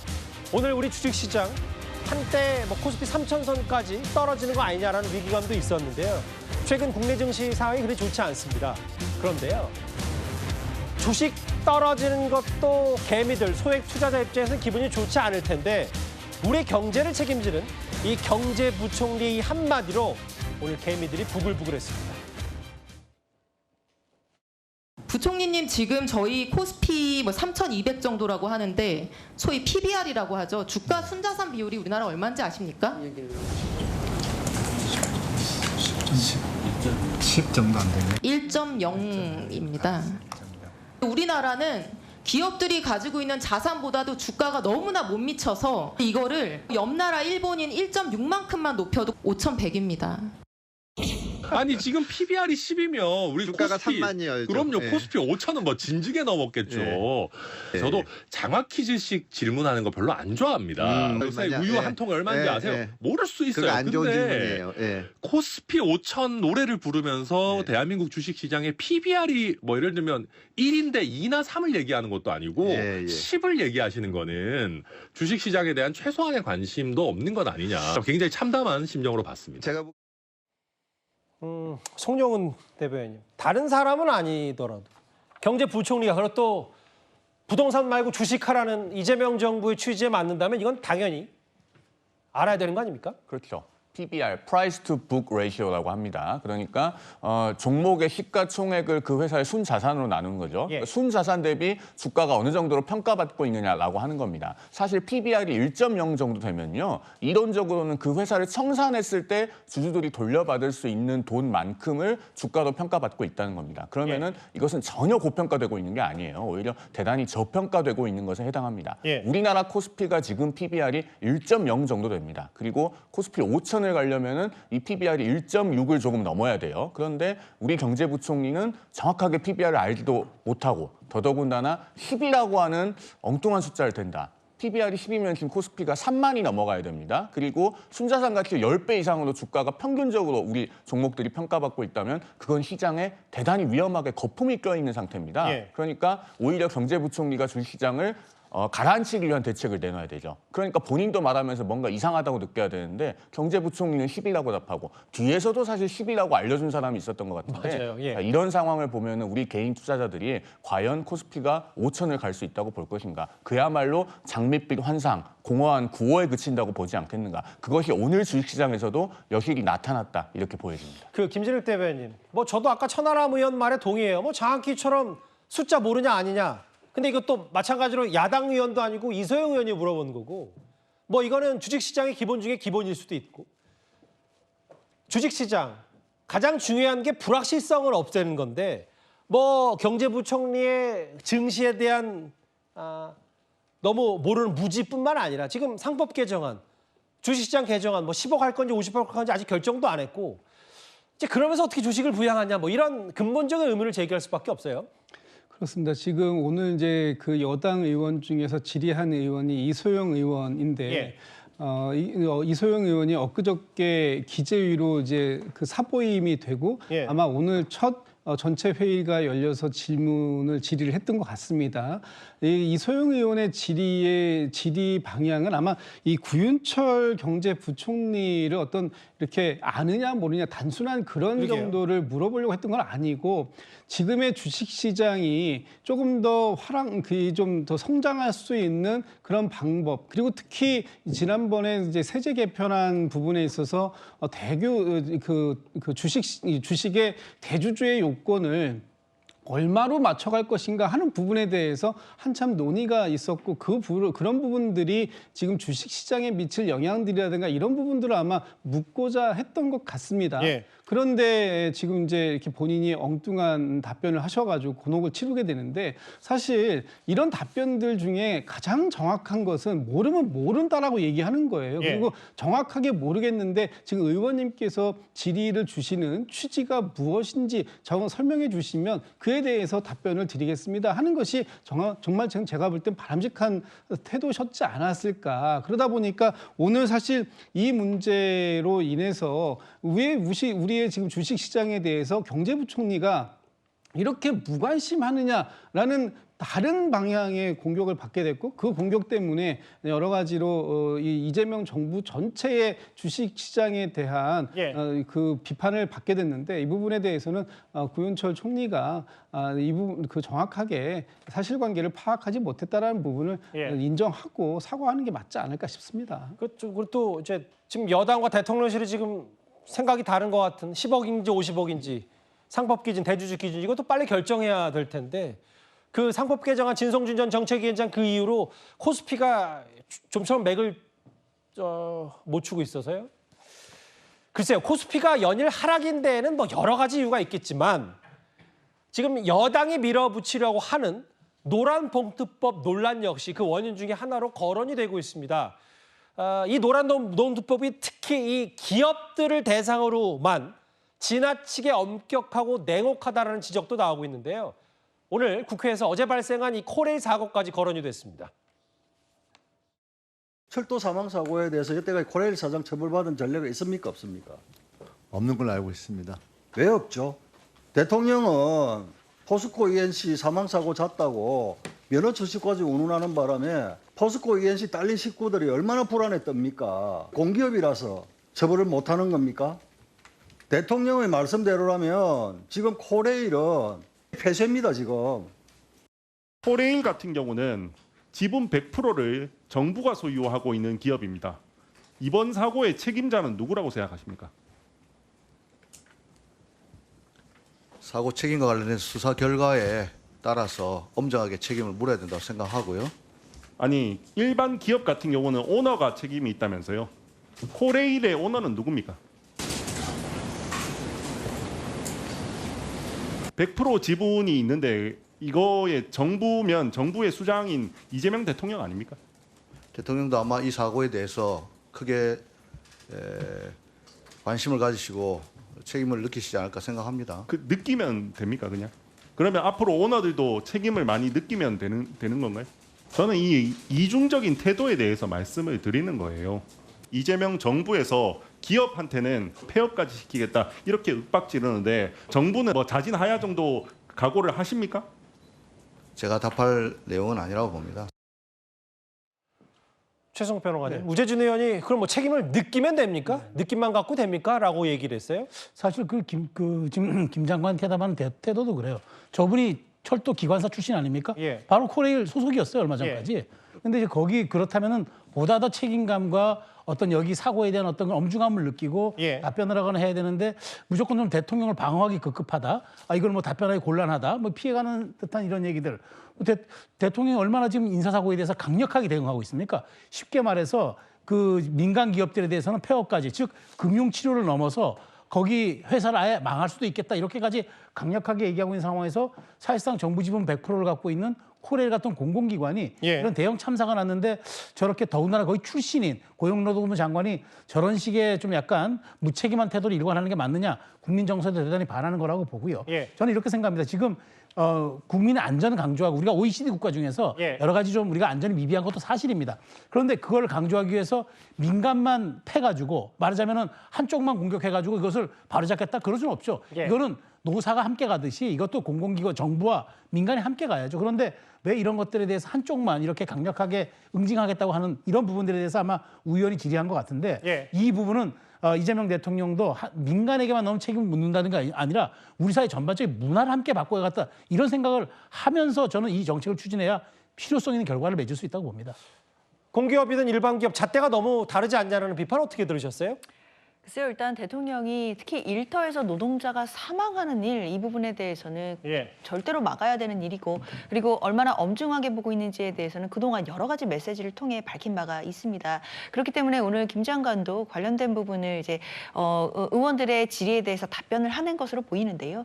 저는 뭐 이 답변 내용이 뭐 무책임하다 뭐 이렇게 보기보다는 아마 저 자리에서 할 수 있는 얘기가 한정되어 있었을 것이다라는 생각도 듭니다. 그렇기 때문에 앞으로 또 그 노동부 장관으로서의 후속 조치라든지, 그리고 이제 그 관련된 사고에 대해서 앞으로 재발 방지를 위해 어떤 노력을 하는지, 그리고 사고 원인에 대해서 어떻게 조사를 하는지, 이런 후속적인 조치나 대응 방안에 대해서 살펴본 후에 비판을 해도 늦지 않다라고 생각이 들거든요. 그렇기 때문에 이 정부가 강조하고 있는 일하다가 죽는 일은 없어야 된다라는 기조, 이 기조는 사실상 바뀌지 않는 것이기 때문에 앞으로 어떤 대응을 하는지 정부의 후속 조치를 조금 더 지켜봐야겠습니다.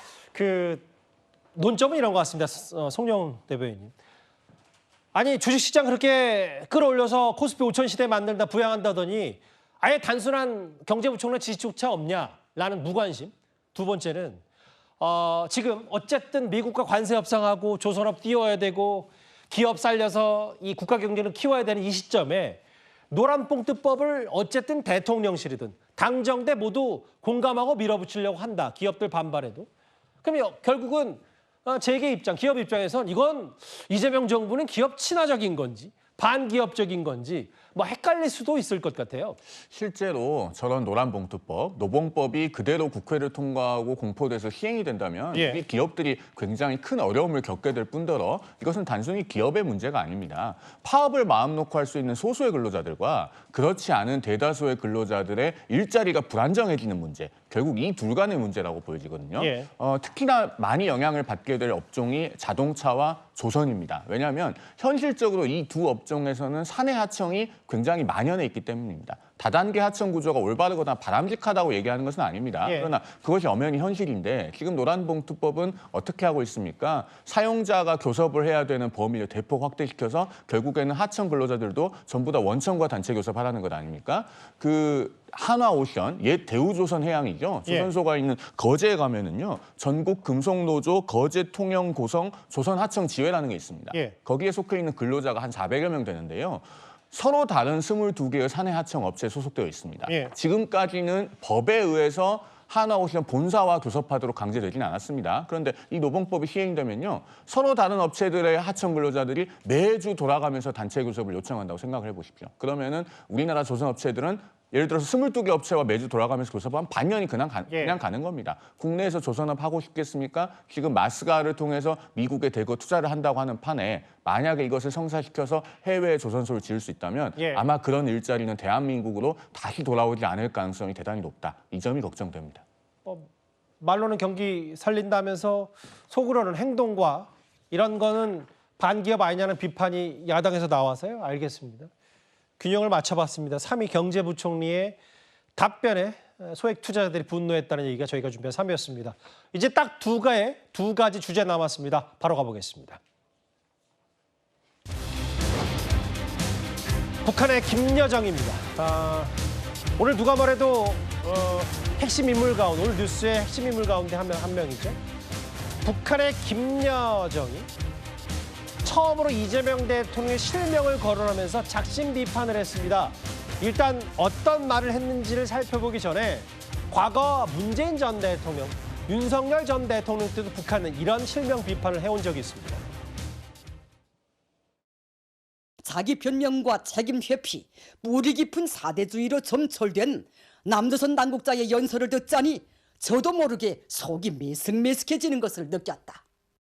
태생적인 바보라고 해야 할지 아니면 늘 좌고우면하면서 살다나니 판별 능력마저 완전히 상실한 떼떼가 되어버린 것은 아닌지 정녕 대통령으로 당선시킬 인물이 저 유나무게밖에 없었는가. 우리는 윤석열 그 인간 자체가 싫다. 이번에는 이재명 대통령입니다.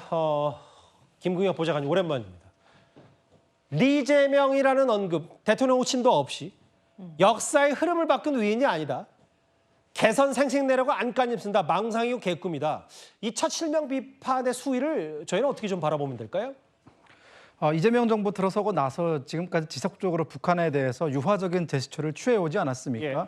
이재명 정부 나름의 어떤 플랜을 가지고 단계적으로 그 대화의 어떤 강도라든가 여러 가지 어떤 호혜적인 조치들을 취해왔는데요. 이것이 국내의 여러 가지 어떤 반발 여론임에도 불구하고 예. 대북 정책, 남북 관계를 좀 개선시키겠다는 대통령의 의지가 좀 담겨 있었다고 봐야겠죠. 예. 그러나 이런 이재명 대통령의 노력, 또 민주당 정부의 노력이 사실상 수요 없는 공급으로 지금 비춰지고 있습니다.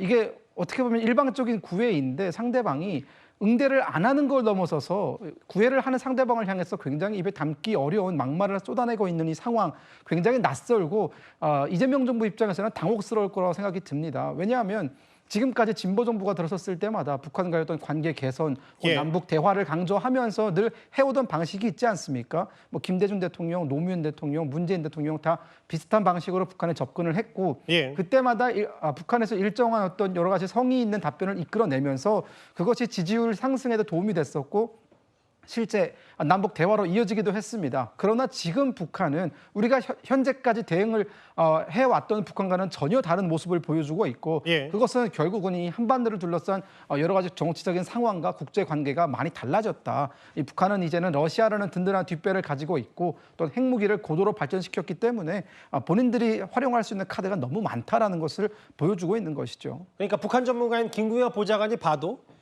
수위가 제법 세고 실제로 이렇게 뭐 위인 아니고 개꿈이다 망상이다 이런 거친 비판이 조금 예상보다는 빨리 취임 초기에 나왔다는 말씀이십니까? 네, 그렇습니다. 저는 제가 예상하기는 북한은 최소한 6개월 정도는 한국 정부의 행동을 지켜보고 그 뒤에 여러 가지 어떤 본인들의 입장을 정하는 것이 지금까지 해오던 관례였는데 예. 이재명 정부 들어서서 북한은 아주 초기부터 이재명 정부에 대한 어떤 여러 가지 대응이라든가 발언에 있어서 매우 수위를 높게 가져가면서 사실상 의도치 않았던 강대강의 구조가 지금도 이어지고 있다라고 말씀을 드리겠습니다. 예. 우리 외교 상대가 될 수 없고 어떤 대북 전략을 짜든 마뜩지 않다. 근데 오늘 대통령실도요. 남과 북 모두의 안정과 번영을 위한 거다라는 이제 원론적인 얘기를 했다가 이렇게 진정성 있는 노력을 왜곡해서 표현한 건 유감이다. 입장을 한 번 더 냈어요. 이거 어떻게 김진욱 대변인 보세요? 글쎄요, 뭐 이제 우리가 일반적으로 얘기할 때 무풀보다는 악플이 낫다라고 얘기하는데 또 악플이 너무 세게 달리면 그에 대해서 또 대응도 해야 될 필요가 있는 것이죠. 예. 어쨌든 저는 오늘 북한의 반응 여기서 보면 이재명 대통령이 지난 8.15 경축사에서 말씀하셨던 이 대북 어떤 메시지 여기에 대한 일단 반응이라고 보여지고 그런 반응이 나왔다라는 것 자체가 일단 의미가 저는 일단은 있다라고 평가를 하고 싶습니다. 아무리 북한에서 지금 이재명 정부의 어떤 대북 정책이라든지 대북관이라든지 이런 부분들에 대해서 문제를 삼고 있다고 하지만 그조차도 역시 이 한반도의 평화와 안정 그리고 남북의 공동 번영을 추구해 하자고 하는 이재명 대통령의 근본적인 원칙을 어떤 방식으로 얘기하더라도 훼손시킬 필요는 없다. 결국은 남과 북이 신뢰를 무너뜨리는 것은 한순간이었지만 신뢰를 다시 쌓아 올리는 것은 상당한 시간이 걸릴 수밖에 없다라는 것이 오늘 북한에서의 메시지라고 저는 해석이 되고 그렇다고 해서 저런 메시지가 나왔다고 해서 바로 그런 노력 자체를 다 포기할 것이냐? 그럴 수는 없는 것이고요. 저희는 저희가 할 수 있는 최대한의 정책을 꾸준하게 추진하고 그 과정들 속에서 남북 관계 또는 북미 관계 그리고 우리와 미국의 어떤 협력 관계를 통해서 또 북한을 압박해낼 수 있는 여러 가지 다양한 방법을 찾아내는 것 이것이 지금 중요한 시점이 아닐까 싶습니다. 국민의힘은 무척이나 굴종적인 모습을 보여주더니 이게 뭐냐라고 했고 근데 민주당은 좀 다른 목소리를 냈어요. 직접 한번 들어보겠습니다. 이 정권을 둘러싸고 있는 많은 세력들이 대북, 대중 정책에 있어 가지고는 굉장히 유화적이고 어떻게 조금 심하게 표현할 때는 굴종적인 모습으로 비춰질 정도로 그런 행동들을 언행들을 해왔습니다. 오히려 김여정의 한마디로 아까 개꿈이라 그랬나요? 헛된 망상이라 그랬나요? 둘 다 했죠. 김여정으로부터 그런 취급을 받게 된다는 것은 대한민국 국민의 한 사람으로서 굉장히 치욕적으로 생각을 합니다. 최근 외교안보 전문가들 사이에서는 김정은 위원장이 에이펙 참석 가능성을 검토해야 한다는 제안이 제기되고 있습니다. 물론 북한은 에이펙 회원국도 아니고 최근 남북관계에 냉담한 태도를 보여왔기에 가능성이 떨어지는 것도 사실입니다. 하지만 중요한 것은 가능성이 크기가 아니라 우리가 그 가능성을 열어두고 끊임없이 시도하는 것입니다. 정부가 과감하고 주도적인 외교적 상상력을 발휘해 이번 에이펙을 평화 프로세스 재가동의 전환점으로 만들어갈 것을 촉구합니다. 김규엽 보좌관님, 김여정의 대통령 실명 비판이 꽤 빠르고 셌다라고 아까 분석을 했다면, 물론 뭐 정치권에서 에이펙 참석하자고 구호는 외칠 수 있는데 이런 것들에 대한 뭐 짝사랑 성격의 전략들이 더는 먹히지 않기 때문에 이거를 다시 전략을 짜야 된다는 게 아까 논평 아니셨어요? 네, 그렇습니다. 방금 황명선 의원이었나요? 황명선 의원의 말 속에 사실 정답이 다 들어가 있습니다. 그게 무엇이냐면요. 북한은 지금 그러니까 민주당 정부가 과거에 해오던 방식으로 접근하는 것을 허용하지 않겠다라고 지금 반복적으로 얘기를 하고 있거든요. 뭐 대화라든가 협상이라든가 이렇게 허울저는 단어들 반복적으로 나열하면서 다시 접근하는 거 이미 해봤고 문재인 정부 때 여러 가지 어떤 안 좋은 결말로 이어졌기 때문에 그것이 다시 반복되는 것에 대해서는 일종의 동호반복 수준이지 의미 있는 무엇도 없다라고 반복적으로 강조를 하고 있는 것입니다. 결국 북한이 지금 얘기하고 있는 것은 본인들이 실제로 필요한 것, 그리고 본인들이 정말 혹할 수 있는 실질적인 무언가를 가져오지 않는 이상 이런 말밖에 없는 회담이나 평화 이 모든 것들은 다 무용지물이다라는 점을 강조하고 있고요. 그렇기 때문에 에이펙 참석 가능성 저는 사실상 제로에 가깝다고 보고 있습니다. 그 장 변호사님, 최근에 그 확성기 건도 북한이 확성기 치우더라라고 좀 더 크게 생각한 바람에 이 부분 그 정동영 장관도 다소 좀 섣부르겠다는 취지의 얘기를 했고, 우리가 너무 초반부터 그 보여줄 패를 다 보여주고, 어쨌든 협상이라는 것도 북한을 존중하면서도 우리가 또 거기서 대등한 위치에 있어야 우리의 입김도 들어가는 건데, 확성 얘기까지 지금 좀 재점검해야 된다. 대북 정책. 뭐 김여정이 한마디로 인해서는 아니고요. 전반적으로 어떻게 보세요? 아마 대통령실에서도 관련된 부분에 대해서 고민이 깊을 거라고 저는 생각합니다.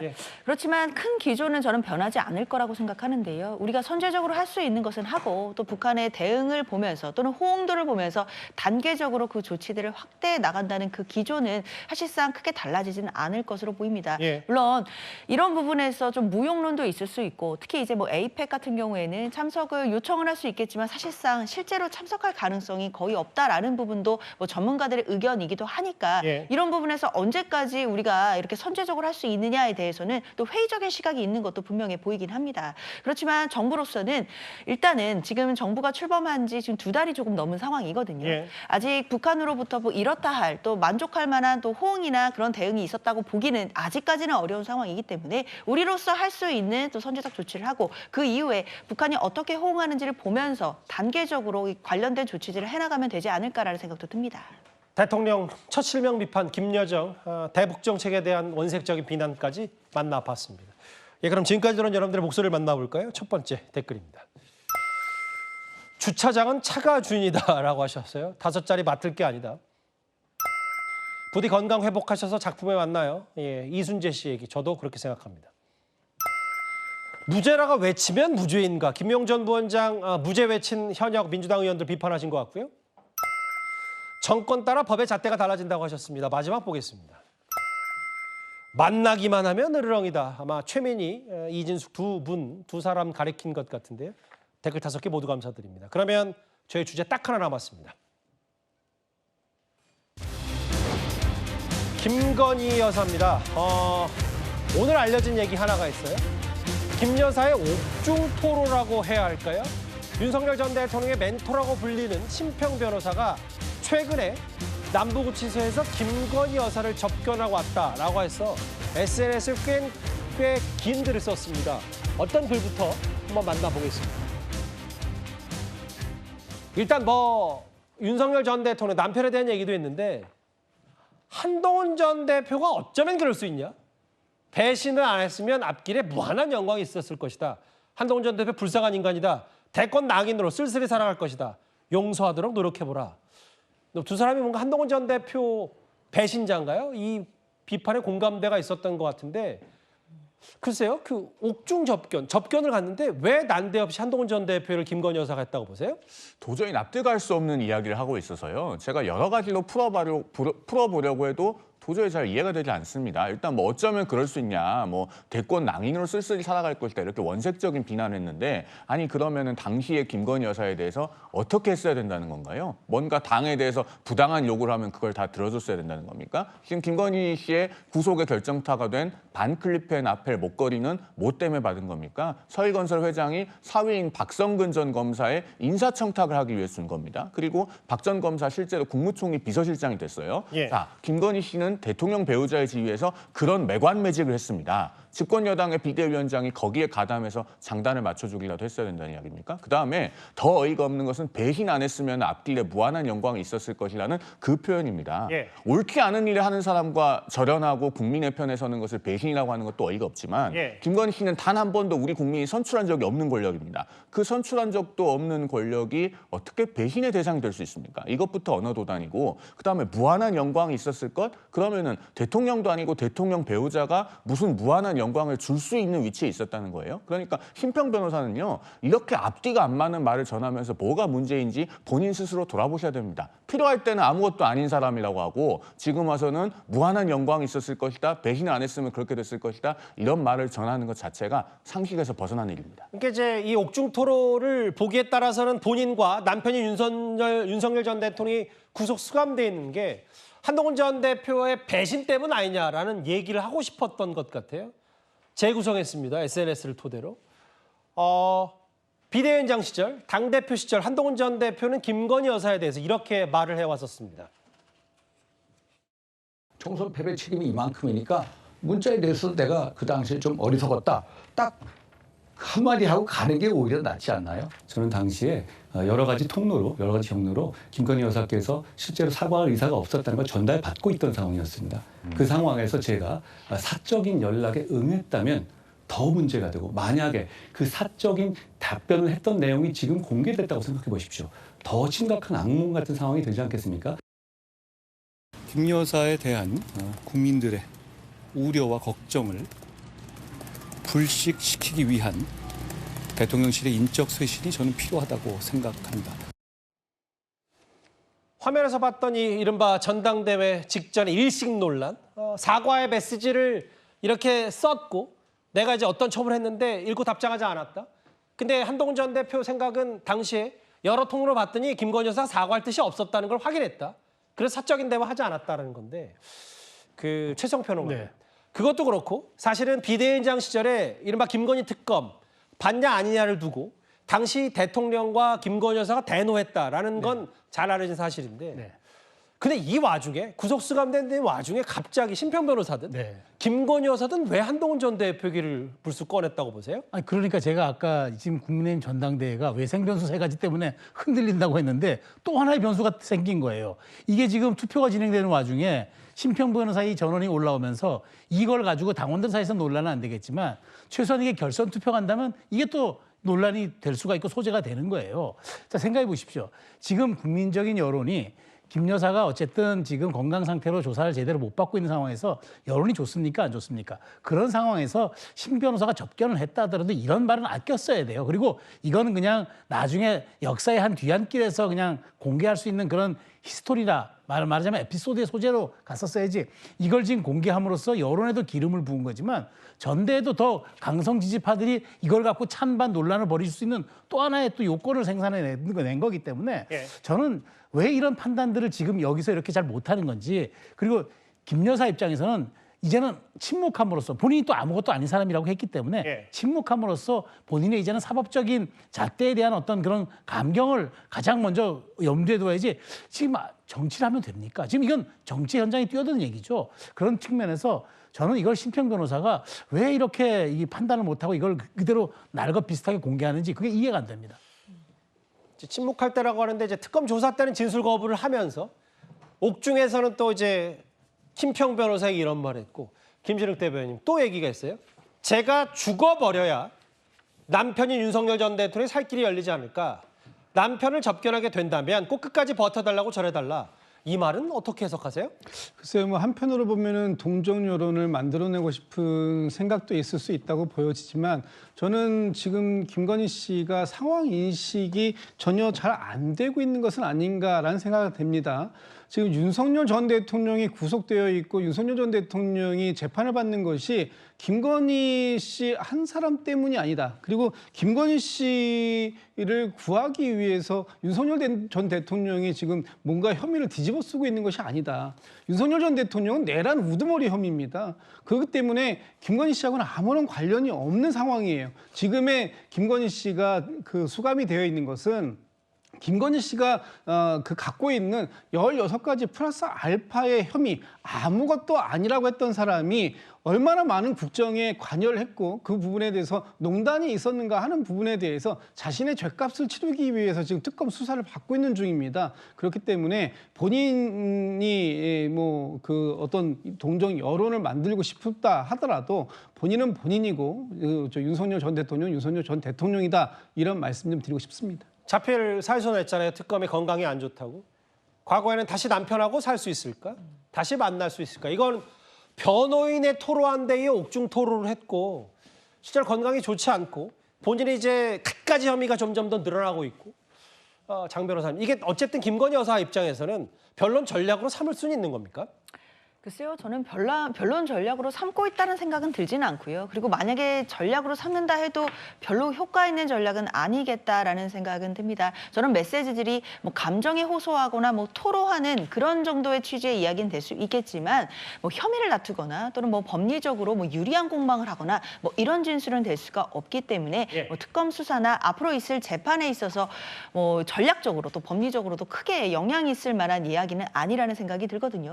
저는 뭐 저런 이야기보다는 지금은 국민들께 절절한 사죄를 먼저 하는 것, 이게 더 중요할 것 같고, 그리고 국민들께 예의를 다하기 위해서라도 혐의에 관련해서 본인들이 진술을 하는 것, 이게 더 중요해 보입니다. 한동훈 전 대표에 대한 분노 혹은 남편에 대한 동정, 여러 가지 것들이 섞여 있는 김건희 여사의 옥중 토로가 저희가 준비한 1위였습니다. 예, 이어지는 뉴스에 예고하겠습니다. 이재명 대통령의 측근 김용 전 부원장이 보석으로 석방이 됐고요. 현장에는 150명이 넘는 사람들이 몰려가서 무죄를 외쳤습니다. 야당은 면죄부 공화국으로 추락하고 있다면서 맹비난했는데요. 곧바로 이어지는 뉴스에서 자세한 소식 전해드릴 테니까요. 여러분들의 많은 시청 바랍니다. 예, 수요일 뉴스 탑10 준비한 소식 여기까지입니다. 여러분 고맙습니다.